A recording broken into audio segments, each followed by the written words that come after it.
जली को आग कहते हैं। सारा शहर मुझे लॉयन के नाम से जानता है। हम दर्द बेचते हैं, खरीदते नहीं है। नायक नहीं, खलनायक हूँ मैं। उनकी बनाई फिल्मों की भव्यता ऐसी है कि उनको राज कपूर के बाद हिंदी सिनेमा का दूसरा शोमैन कहा जाता है।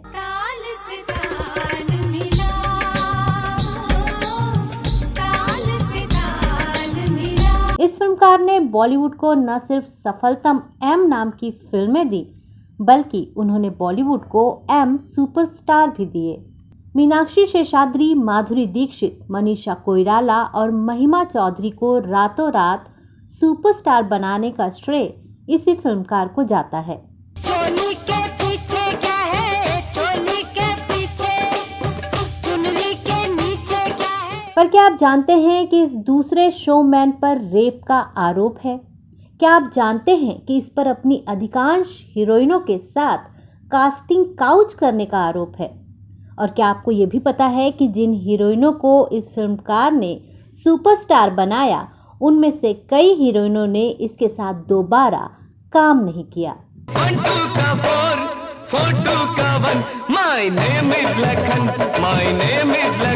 शोमैन की बुलंदी पाने के बाद मी टू के आरोपों में घिरने वाले इस फिल्मकार के जीवन से जुड़े कई सच से हम आज अपने इस वीडियो में पर्दा उठाएंगे। नमस्कार, मैं हूं नीलम शुक्ला देवांगन और आप देख रहे हैं लेमन जूस कैंडी। यहाँ हम बॉलीवुड से जुड़े सेलिब्रिटीज के राज खोलते हैं। तेरा नाम लिया, तुझे याद किया। तो हम बात कर रहे हैं सुभाष घई की। सुभाष घई ने हिंदी सिनेमा को वो नायाब फिल्में दी हैं जिनका कर्ज कोई नहीं उतार सकता।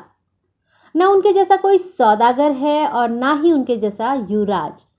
उनके कर्मा ने ही उन्हें सिल्वर स्क्रीन का हीरो बनाया था।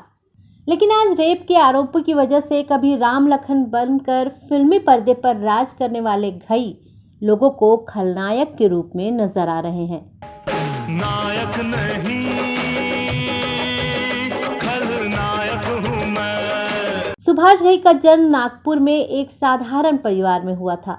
उन्होंने अपनी स्कूली पढ़ाई दिल्ली में की और स्नातक के लिए हरियाणा के रोहतक चले गए। इसके बाद वो पुणे गए और भारतीय फिल्म और टेलीविज़न संस्थान में शामिल होकर वहां पर कोर्स किया। पुणे में पढ़ाई के दौरान सुभाष घई और रेहाना की मुलाकात हुई। दोनों के बीच दोस्ती और प्यार हुआ। 1970 में दोनों ने शादी की।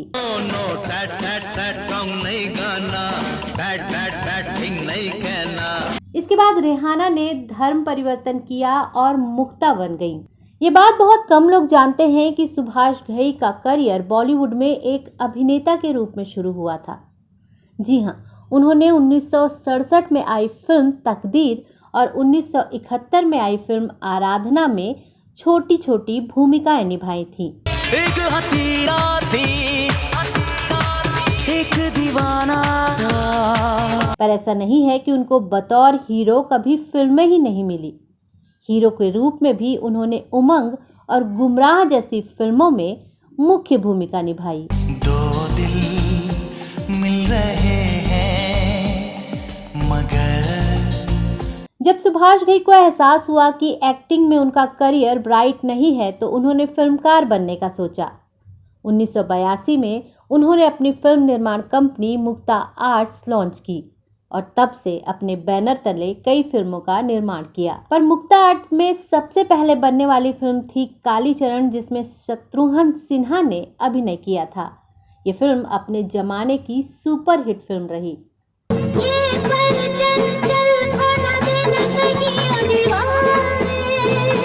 80 के दशक में उन्होंने दिलीप कुमार को लेकर विधाता, कर्मा और सौदागर जैसी हिट फिल्में दी।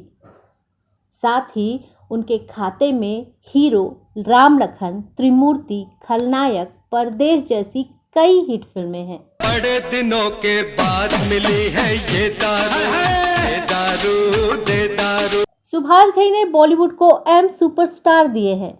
सुभाष घई की फिल्म हीरो से मीनाक्षी शेषाद्री, राम लखन से माधुरी दीक्षित, सौदागर से मनीषा कोइराला और परदेश से महिमा चौधरी ने बॉलीवुड में ऐसा धमाल मचाया जो हर किसी के बस की बात नहीं थी। प्यार करने वाले कभी नहीं, पर डायरेक्टर सुभाष घई का नाम हमेशा ही खुद की लॉन्च की गई एक्ट्रेस के साथ जोड़ा जाता रहा है। यानी जितनी नई हीरोइनें उतने ही किस्से। हेमा मालिनी, मनीषा कोइराला, महिमा चौधरी से लेकर माधुरी दीक्षित तक सुभाष घई पर इस तरह के आरोप लगा चुकी हैं, लेकिन हर बार इन मामलों को झूठा बताकर सुभाष घई इन मामलों को रफा दफा करने की कोशिश करते रहे हैं। पर वो कहते हैं ना कि बिना आग के धुआं नहीं उठता।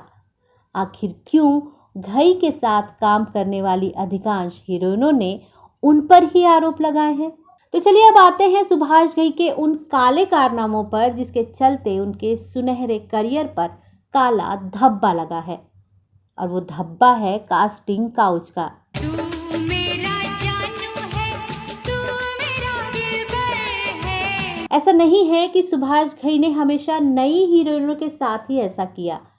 उन्होंने पुरानी और दिग्गज हीरोइन हेमा मालिनी के साथ भी कास्टिंग काउच करने की कोशिश की थी। बात साल 1981 की है, जब सुभाष घई की बनाई फिल्म क्रोध की शूटिंग चल रही थी। इस फिल्म में हेमा मालिनी और धर्मेंद्र मुख्य भूमिका में थे। इस बीच सुभाष घई ने अपनी आदत के अनुसार हेमा मालिनी को शूटिंग के दौरान एक पूल सीन करने के लिए कहा, जिसमें हेमा को बिकनी पहनकर फूलों पर जाना था। हेमा मालिनी ने इस सीन को करने से मना कर दिया, क्योंकि कहानी सुनाते समय ये सीन बताया नहीं गया था। फिर तो सुभाष घई ने हेमा को धमकाने की कोशिश की। उन्होंने हेमा को डराते हुए यहाँ तक कह दिया कि अगर हेमा वो सीन नहीं करती हैं तो हेमा मालिनी को इस फिल्म से निकाल दिया जाएगा। हेमा उस समय बड़ी स्टार थी, वो भी जिद पर अड़ गई। आपको बता दें कि धर्मेंद्र हेमा की शादी क्रोध फिल्म से 6 महीने पहले ही हुई थी। सुभाष घई की इस हरकत के बारे में जब धर्मेंद्र को पता चला तो उन्होंने शूटिंग के दौरान सुभाष को सबके सामने थप्पड़ मार दिया और पीटना शुरू कर दिया। शूटिंग पर मौजूद लोगों ने धर्मेंद्र को सुभाष से अलग किया, तब जाकर धर्मेंद्र रुके। आखिर में सुभाष घई ने सीन को फिल्म से हटा दिया और तब जाकर मामला शांत हुआ। क्रोध फिल्म रिलीज हुई और फिल्म सुपरहिट रही, पर इसके बाद फिर कभी भी धर्मेंद्र और हेमा मालिनी ने सुभाष घई के साथ काम नहीं किया। कहीं तो मिलेगी, कभी तो मिलेगी, आज नहीं तो कल। इसके बाद मनीषा कोइराला के साथ सुभाष घई ने इससे एक कदम बढ़कर नई हरकत की। नैसर्गिक सुंदरता की मालिकिन मनीषा को सुभाष घई ने अपनी फिल्म सौदागर में लीड रोल दिया। इस फिल्म से ही मनीषा लोगों के दिलों में धड़कने लगी और लोग उन्हें इलू इलू गर्ल कहने लगे। इलू इलू इलू इलू, ये इलू इलू क्या है, ये इलू। लेकिन फिल्म रिलीज के पहले ही डायरेक्टर सुभाष घई पर एक्ट्रेस मनीषा कोइराला ने यौन शोषण का आरोप लगा दिया। हालांकि मनीषा कोइराला ने कभी भी इस बात का जिक्र मीडिया के सामने नहीं किया। इस बात का खुलासा मनीषा की मां ने सभी के सामने किया कि कैसे सुभाष उनकी बेटी के वैनिटी वैन में तब मौजूद होते थे जब उनकी मां मनीषा के साथ नहीं होती थी। लेकिन सुभाष घई ने इस पर पलटवार करते हुए कहा कि मनीषा ही कसूरवार हैं। सुभाष घई ने कहा कि मनीषा का बर्ताव टीम के साथ अच्छा नहीं था। साथ ही उन्होंने उनकी मां पर भी आरोप लगाया कि उनकी मां चाहती हैं कि मनीषा रातों रात सुपरस्टार बन जाएं। आपको बता दें कि इस फिल्म के बाद मनीषा ने कभी भी सुभाष घई के साथ काम नहीं किया। 4 दिनों दा प्यार और बड़ी लंबी। इसके बाद सुभाष घई की नजर पड़ी महिमा चौधरी पर। सुभाष घई की फिल्म परदेस में काम करने वाली महिमा चौधरी ने भी सुभाष घई पर इसी तरह के आरोप लगाए हैं। भले ही महिमा ने फिल्म परदेस से बॉलीवुड में कदम रखा हो, फिल्म मेगा हिट भी हुई हो और महिमा के पास ऑफरों की लाइन भी लग गई हो, लेकिन महिमा ने उसके बाद सुभाष घई के साथ कभी काम नहीं किया और इसका कारण सुभाष घई की बदसलूकी बताई जाती है। आपको बता दें कि महिमा के करियर की एकमात्र मेगा हिट फिल्म परदेस ही है। फिर भी ऐसा क्या हुआ कि महिमा ने कभी भी सुभाष घई के साथ काम नहीं किया। दरअसल महिमा ने सुभाष घई पर आरोप लगाए थे कि इस फिल्म के बदले उनसे कीमत चुकाने की बात कही गई थी और जिसने उनसे ये बात कही थी वो कोई और नहीं, फिल्म मेकर सुभाष घई थे। कुछ समय बाद महिमा ने खुद इस बात को भूल जाना ही बेहतर समझा, पर उन्होंने घई की तरफ कभी पलट कर नहीं देखा। ये दुनिया एक दुल्हन दुल्हन के माथे की बिंदिया।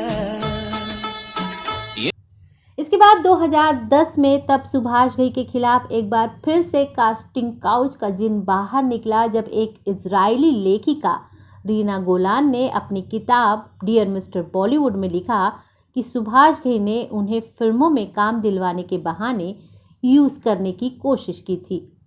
चर्चा करने के लिए सुभाष घई ने रीना को अपने घर बुलाया। पहले वो बैठक में बैठे रहे और कुछ समय बाद बेडरूम में चले गए।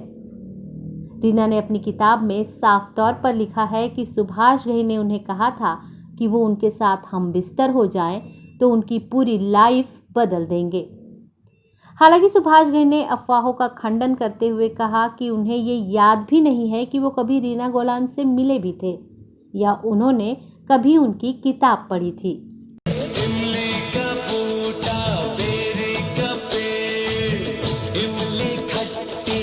ये सिलसिला यही नहीं थमा। इसके बाद भी मी टू कैंपेन के तहत फिल्म मेकर सुभाष घई पर सेक्सुअल हैरेसमेंट का आरोप लगा। इस बार ये आरोप उन पर एक्ट्रेस केट शर्मा ने लगाया। केट के मुताबिक सुभाष घई ने उन्हें बर्थडे पार्टी में घर बुलाया। केक काटने के बाद सुभाष ने सबके सामने कैट को बॉडी मसाज देने के लिए कहा। इसके बाद सुभाष ने एक कमरे में बात करने के लिए उन्हें बुलाया और जबरदस्ती किस करने की कोशिश करने लगे। केट ने पुलिस में भी इसकी शिकायत की थी, पर बाद में उन्होंने शिकायत वापस ले ली। सुभाष घई ने खुद पर लगे इन ढेरों इल्जामों को हर बार कोई न कोई बहाना बनाकर खंडन किया। शादी करा दो मेरी, शादी करा दो, डोली सजा दो मेरी। पर यहाँ सवाल ये है कि एक ही तरह के आरोप आखिर एक ही फिल्मकार पर बार बार क्यों लगाए गए और इन हीरोइनों ने कभी भी दोबारा सुभाष घई के साथ काम क्यों नहीं किया। दरअसल कास्टिंग काउच बॉलीवुड का वो घिनौना सच है जो नकारा नहीं जा सकता और सुभाष घई पर बार बार यही आरोप लगे। हमने सुभाष घई से संबंधित उन्हीं आरोपों के किस्से आपको सुनाए हैं जो उन पर बार बार लगाए गए। आपको ये वीडियो कैसा लगा हमें ज़रूर बताइएगा। तो आज के लिए बस इतना ही। मुझे यानी नीलम शुक्ला देवांगन को दीजिए इजाज़त। नमस्कार।